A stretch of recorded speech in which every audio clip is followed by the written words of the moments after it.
Good morning, everyone, and welcome to the third session. It is my honor to welcome Professor Lesley Lokko. I'm going to call you Lesley. Good morning, ladies and gentlemen, Your Excellencies, esteemed guests. The session, as you heard, is entitled Reimagining Our Cities and What Does Belonging Mean in a Changing World? Now, I should say that... There's a question that I asked to those who I've departed from. What should I bring you in my effort to return?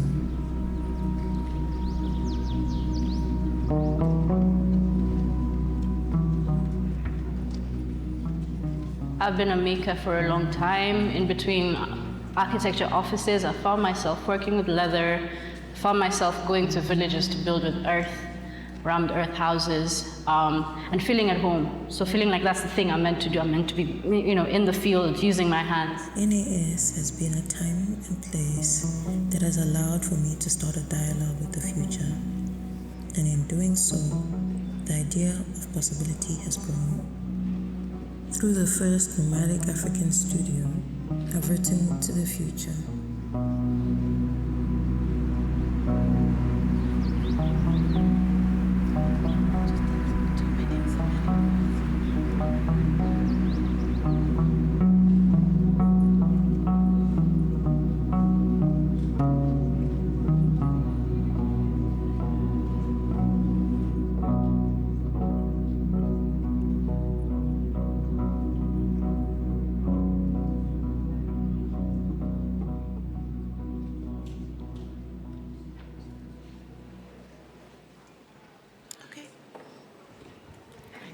So we welcome you to a conversation about a shared history of the future, or perhaps, shall we say, a history of future making, of future thinking. And it is Lesley's and my wish to let you know at the very beginning that we do not intend to give you an answer to the questions that appear on the screen behind us, but rather we want you to think, we want to ignite thought, we want to ignite conversations, and if you leave the session with a question mark in your mind, or more question than answers, then I would say we succeeded. Yeah, wonderful. So, to start off, Lesley, you established the African Futures Institute not too long ago, 2021. And since we're talking about the future, I want to ask you, what was your future thought when you established the Institute back 4 years ago? Great. Well, thank you and welcome, everybody. It's a real pleasure to be here. I should say up front that I have never thought about the future as much as I have in the 48 hours that I've been here. So this is quite an unusual situation to be in. And a lot of people ask me, why did you choose the term the African Futures Institute? And I have to say, it was actually quite a random decision. I left the United States at the height of the pandemic and moved to Edinburgh in Scotland for a few months just to kind of decompress. And on one of my morning walks, I happened to be walking past part of Edinburgh University and saw a billboard for something that was called the Edinburgh Futures Institute. And I was curious about what that would be in an academic context, and read a little bit about it and decided that the interdisciplinarity of the Edinburgh Futures Institute was something that I wanted to emulate. And I should say up front that, as architects, we are already implicated in the future. Every act of architectural thinking and design is already a thought about what the future will be. So it's not as deterministic in a way. And the hybridity of an institute that moved between disciplines was really appealing to me, because I think people think of architects as very linear. So the future for me was something that was unformed somehow, and that was really appealing to try to build something that wasn't yet formed, which is not the way architects often think about things. So it was quite an odd decision, yeah. You also mentioned in one of our earlier conversations that Africa and the Arabian Peninsula is often referred to as a very young continent or region. And when we speak of young, we don't mean young necessarily as in the countries have been established recently or have gained independence. But in fact, and I will, in true fashion of an academic, I will read from a book, So this is called The Penguin Atlas of African History. The book was published in 1980, but it was written in 1978. It gives you in about 59 pages the history of Africa, starting with 175 million years ago. So one cannot really talk about young as a continent. But what is more astounding is actually the last page of this book, which is a forecast. And since we're talking about the future, let's for a moment talk about what did the forecast for Africa look like in 1980. So in this publication, and I quote, it is written, Africa's current rate of population growth is higher than the world average. Indeed, a near 2.5%. Africa will make up 12% of the world's population in 2000. As against 10% in 1975. When we look towards statistics, we know in 2000, Africa made up 13% of the world's population. And currently, the average age of the population in Africa is 19.3%. And when you curated the International Biennale of Architecture at La Biennale de Venezia, one of the most important platforms for architects to gather every 2 years. In 23, you entitled the exhibition A Laboratory for the Future. Can you talk about what to you is the laboratory for a future vis-a-vis Africa and perhaps the Arabian Peninsula? Yeah, I mean, it's quite an interesting phenomena to be in a place that has young energy. Every time I land back in Accra, I notice this. There's a visible sense that the majority of people that you encounter have the majority of their lives in front of them. And that's a very different dynamic to when I teach in, let's say, in the global north. And when I was asked to curate the Venice Biennale, as you mentioned, it's one of the oldest exhibitions in the world, and I kept thinking, what does a young continent, which is simultaneously young and old, have to offer the world? And I was interested in the idea of a laboratory, not in the scientific sense of a laboratory where generally all things are controlled, all things are, the conditions are somehow equalized in order to produce an experiment. I was much more interested in the idea of the laboratory as a kind of workshop, as a place where you experiment with things, with ideas. And what was very unusual, I think, as the curator was, I expected to have to do a lot of work with the participants I selected in order to bring their ideas out into the world. But actually everybody came pretty much ready to say what eventually they did say or exhibit. So I realized very early on that actually many people had been thinking a lot about what they wanted to say for a very long time, that they somehow came to the exhibition almost ready. And that was an interesting conundrum in a way, that I kept thinking of it as an experiment, but actually people already knew what it was that they wanted to say. So in some senses it wasn't experimental, it was actually quite profound, quite deep. But I also wanted to suggest that so many of the conditions that we have been facing in Africa for millennia, insecurity, political insecurity, instability, scarcity of resources, extraction, I mean, the list could go on, a lot of these conditions are now becoming familiar to the rest of the world. So in a sense, we've been working with these conditions for a very long time.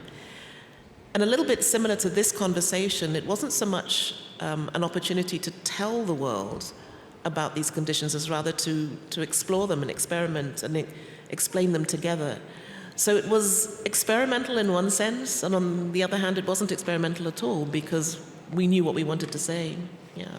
You mentioned earlier that, and we both spoke about this yesterday, kind of trying to understand how two architects fit within the future in a way. Now, as architects, you mentioned we constantly think of the future from a moment of the present, and all we know is actually the past. And when we obviously educate architects, we have to think of how do we train someone to envision the future, to think of the future, to talk about that. What are systems or methodologies that could do that in your mind? I would say that there's two really key emotions in every architect. And it sounds a little bit cheesy, but in every aspect of design, there is the wish to do something better, to improve upon something. I mean, that's the impetus for design. So the idea that something can be improved, I think, is a really strong focus. The second is an optimism, a kind of belief that not only do you try to make things better, but that they will be better, otherwise why would you do it? So optimism, I think, is a really key component. And the third, which is very closely linked to optimism, is hope. That, you know, in every act of design there is the hope, and it's not the foresight, it's I think hope is the best way I could explain it, because you have an instinct, you have an inkling, you are trained in a certain way to measure certain variables, but there still is this unknown element. Well, how will people use this? How will people understand it? How will they occupy it? There's a certain element of the unknown, and I think particularly in an act that takes so long to come to fruition, the resources required to make any piece of architecture are enormous. You have to have a hope that it'll do as you expected. So there's a curious combination of a certain amount of humility in not wanting to predict and to be too forceful about how things will be, but at the certain time to have a very strong belief that what you're doing is for the good. Yeah. I think it's also quite interesting when we think about buildings. Obviously, they impact climate, they impact how people meet, they impact the health of how we live together, how people engage at all. They have a huge impact on the political direction, potentially the economic direction.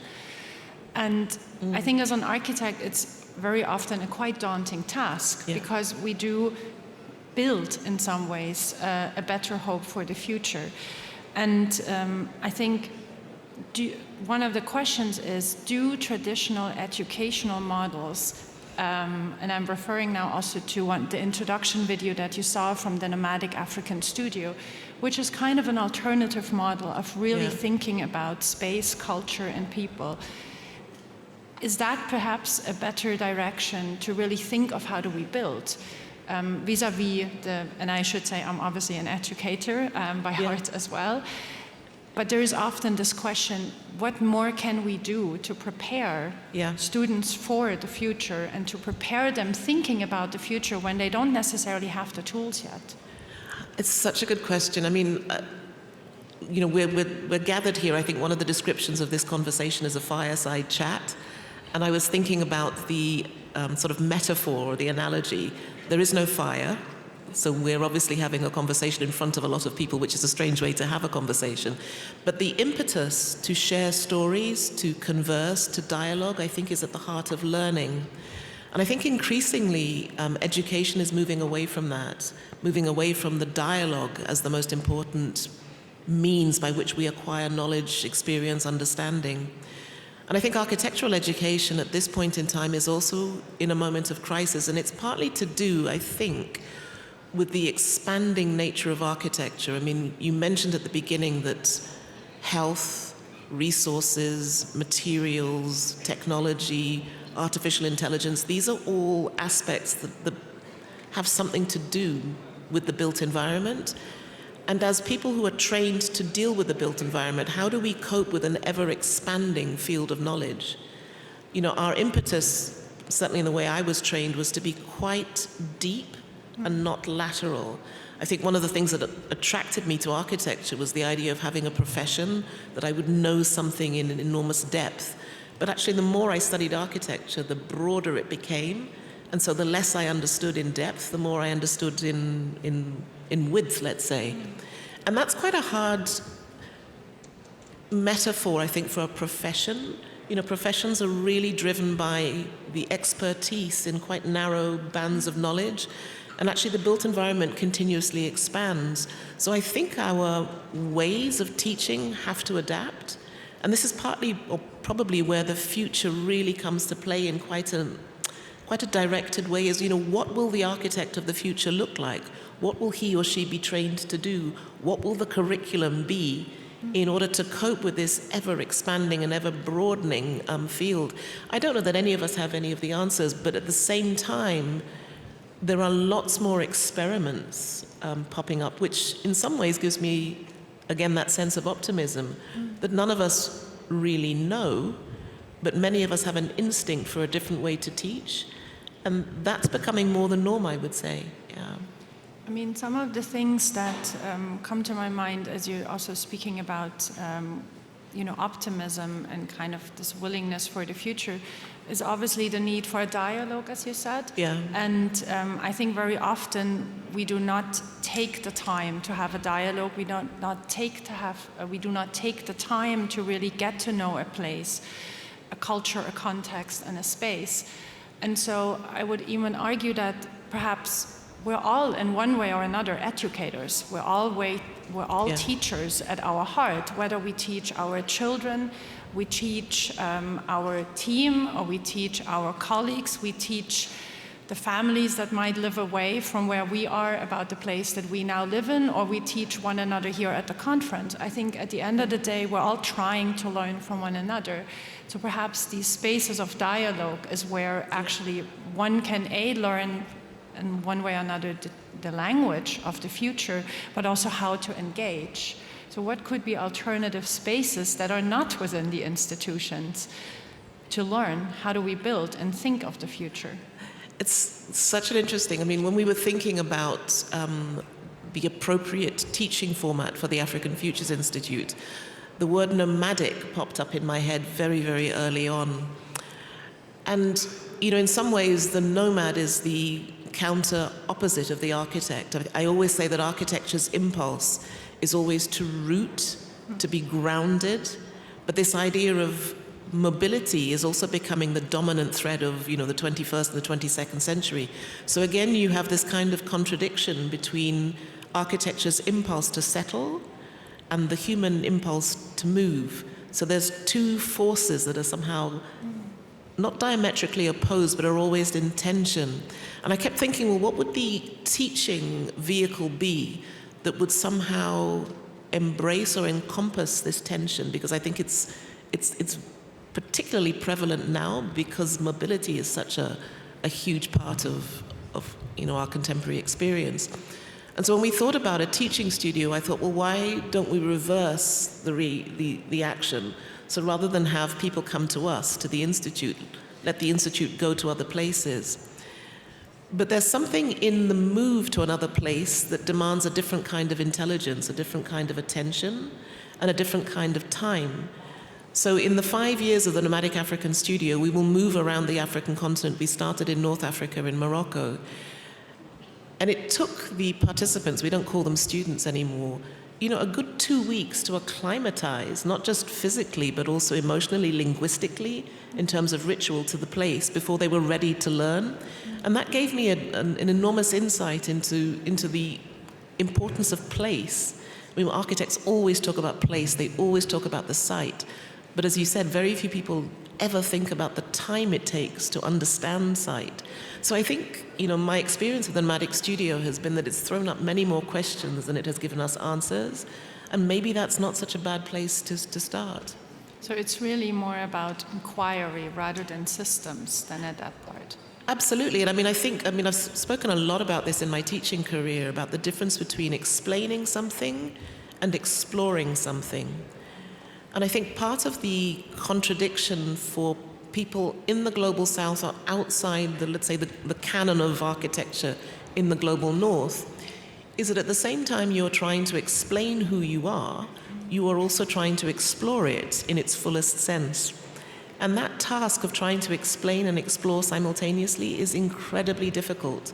The energy you take, and I'm talking about the intellectual energy, to try to understand your own culture, your own, and when I say language, I don't just mean spoken language, I mean architectural, physical, material language, how that relates to the canon that you've often been taught, that is a learning curve that's often not accommodated. So for people who come to the canon of architecture from other cultures, there's this journey of trying to understand how this canon intersects with your own, and what does yours have to give to it. So it's almost a double a double whammy in some senses, but it also produces, in my mind, the most interesting work. So I was just thinking, what would be an equivalent space potentially to learn from the Arabian Peninsula, specifically from Dubai? And so there was one picture that we saw at the very beginning, the black and white picture. It showed Sheikh Rashid bin Zayed, who in his majlis, majlis comes from the Arabic word yajlis, which means to sit down. And it is actually a space that not only is community gathering and it's a decision-making space, but it's also an educational space. Because this is where the younger generations meet with the older, where they learn customs, where they learn how to negotiate, they learn about traditions. And something that so I've researched the majlis for many years, and something that I always thought was incredibly important and not very well respected or very well considered in academia is the notion of all history.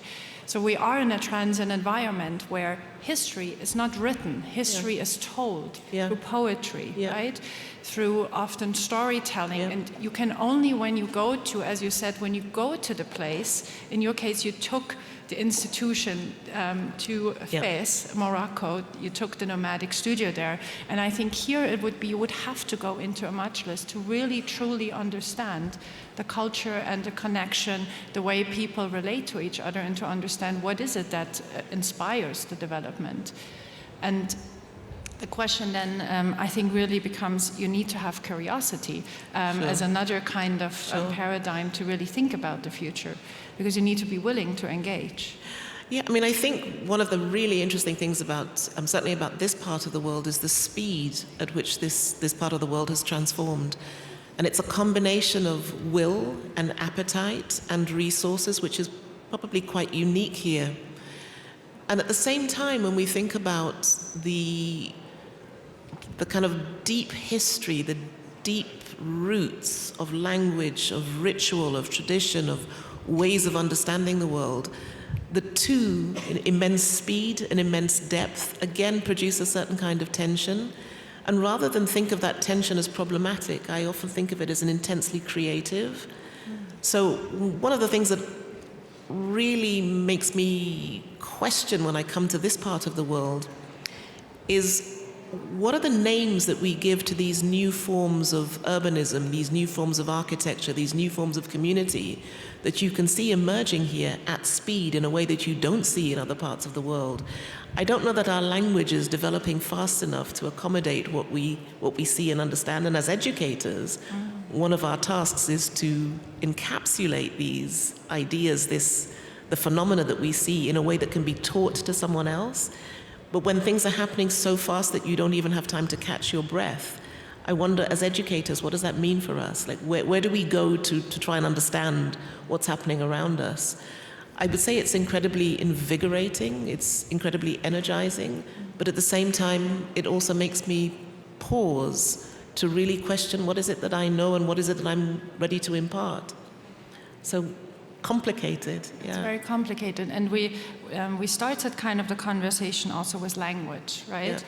And one thing to potentially also consider is, where does the word belonging come from? If you look towards etymology, there's a part of it, long, which comes from the Latin longus. Longus refers to a long duration, distant, remote, or extended. It might also come from the German word lang, which means linearity, distance, or duration again. So it's quite interesting if you think about what then belonging might mean. Belonging actually refers to someone, how much they extend their time in a place and how much they engage. So again, it's the notion of time and engagement that really actually is key. But that also means belonging is different for you or me. It also means we have a different reference to what belonging might mean, and potentially the spaces that come out of that. Absolutely. And I mean, I think, I started off by saying that when I became an architect, I wanted to understand something in depth. I wanted to understand something in its profoundness. And actually, after 35 years in architecture, I find that I know less than when I started. But it still keeps me curious. And I think that curiosity about not just the world, but the means by which we understand it, is one of the greatest gifts we possess. This idea that you're never at the end of understanding something, that you're always in the process. So thinking about the future, people think of the future as a destination, and for me the future is a process. It's part of that journey, part of that duration of becoming, which we're all engaged in some way, and we're all still energized by. Yeah. That's wonderfully said, and I think we want to finish with a quote from another book, the Dubai Report from 1987. And in this book, there's a beautiful coming together of a shared history of Africa and the Arabian Peninsula, and I quote, "At the meeting point between Eurasia and Africa lies the Arabian Peninsula. Arabia has long been a land bridge that serves as a trading link between the Indian Ocean and the Mediterranean, between Far East and Europe. Dubai's modern history began in the 19th century, but it continues far beyond. There are 4 things that make the future promising. The roots of Dubai's success lies in a favorable geographic location. I think it's the same for Africa. A far side of its rulers, to the merchants, and number 4, an appetite for a better future. And we want to leave you with more appetite for a better future. And thank you very much. Thank you very much.